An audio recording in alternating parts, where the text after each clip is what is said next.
Hey there, it's Nicola Milan from Singer's Secret. Now, when you first start writing lyrics for your original songs, it's a really great idea to follow a few basic rules when it comes to rhyming and rhythm for your lyrics. And what these rules do is that they basically give your song some structure and a bit more flow. And following especially the rhyming rules can make your lyrics not only easier for the audience to remember, but also catchier, and they can avoid some common rhyming pitfalls which make your lyrics sound cliche. So I'm going to walk you through a few of these basic rhythm and rhyming rules right now. So when it comes to verses and choruses, the first thing you want to do is to think about structuring your lyrics in pairs. Have a look at this. So if you've got 8 bars of a verse to fill, for example, you want to think about structuring your lyrics like this. Line 1, line 2, line 3, and line 4. So you've got 4 lines of lyrics within your verse, within an 8-bar verse. And within those 4 lines, we've got 2 pairs. So line 1 and line 2 are a pair, and line 3 and line 4 are another pair. And what this does, writing your lyrics like this with 4 lines of lyrics and having them in pairs, it creates symmetry. So what goes up comes down, and what goes up comes down. So basically you're creating tension and releasing tension each time for each line. So let me explain this a little bit further. We're going to have a look at one of Feist's songs now. She's a Canadian singer, and she had a hit called 1, 2, 3, 4.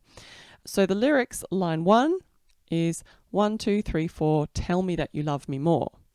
Line 2, sleepless long nights, that is what my youth was for. So those 2 lines are a pair. And then she keeps going.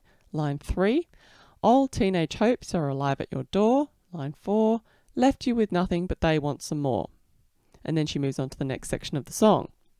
So for this, she's created symmetry and she's got 2 pairs. So it has a certain bounce and a certain rhythm to it that comes with this structure. Now she's also rhymed the last word of each line. So let's have a look at our first 2 pairs.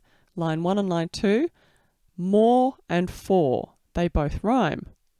And in the second pair, she's done the same thing. So door and more also rhyme. I mean, in fact, she's rhymed the entire thing. Now, you don't need to rhyme the entire verse like she has. You can just rhyme the pairs, and that will be enough to make your lyrics sound balanced and have this really nice sort of rhyme and rhythm to them. And you could do the exact same thing with your chorus. So if your chorus is an 8-bar chorus, put it into pairs and make the last word of each line rhyme. So just to give you an example, this is the chorus to one of my songs that I wrote called Big Bad Cat.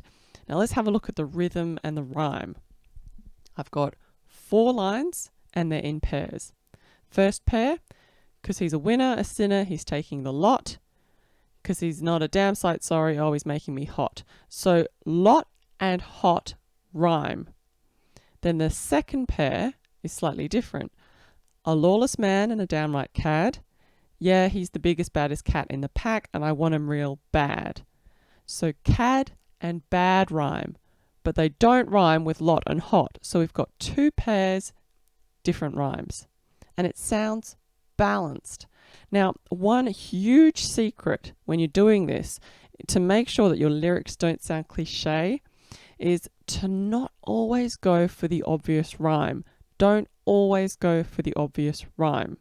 So lot and hot, they rhyme exactly. This is an obvious rhyme. But if we have a look at cad and bad, they don't rhyme exactly, do they?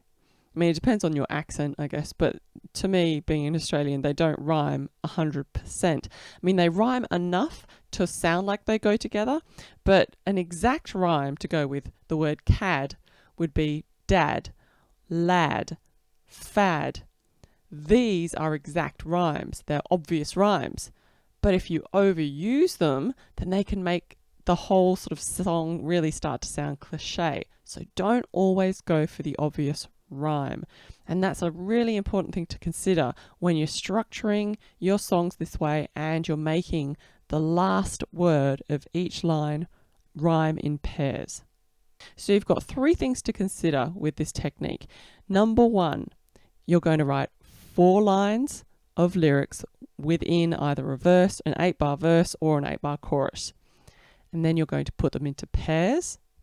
And within those pairs, you're going to make the last word of each line rhyme, and you're not going to go for the obvious rhyme every single time. So this is a really great starting point when you first start writing lyrics, is to work with your lyrics in pairs. Yes, it does get more complicated in terms of structure, and especially when you start getting into things like the creation and release of tension, depending on how many lines of lyrics you put in. But as a starting point, think of pairs, and it's a technique that I use myself today in so many songs, and you hear it all the time on the top 40 songs that you hear on the radio, so it's a great starting point. Now, if you want to go deeper into this songwriting stuff with me, I've actually created a completely free mini course called Write Super Catchy Songs, and I will put a link to it. It's over on Singer's Secret, and I'll put a link to it in the description below, so you can just click on it and it'll take you to where you need to go.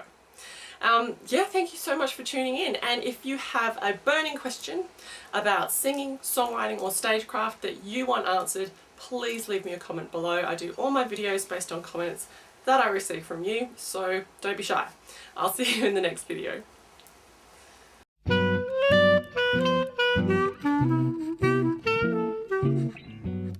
Rhythm and rhyming rules. Rhythm and rhyming rules. Rhythm and rhyming rules.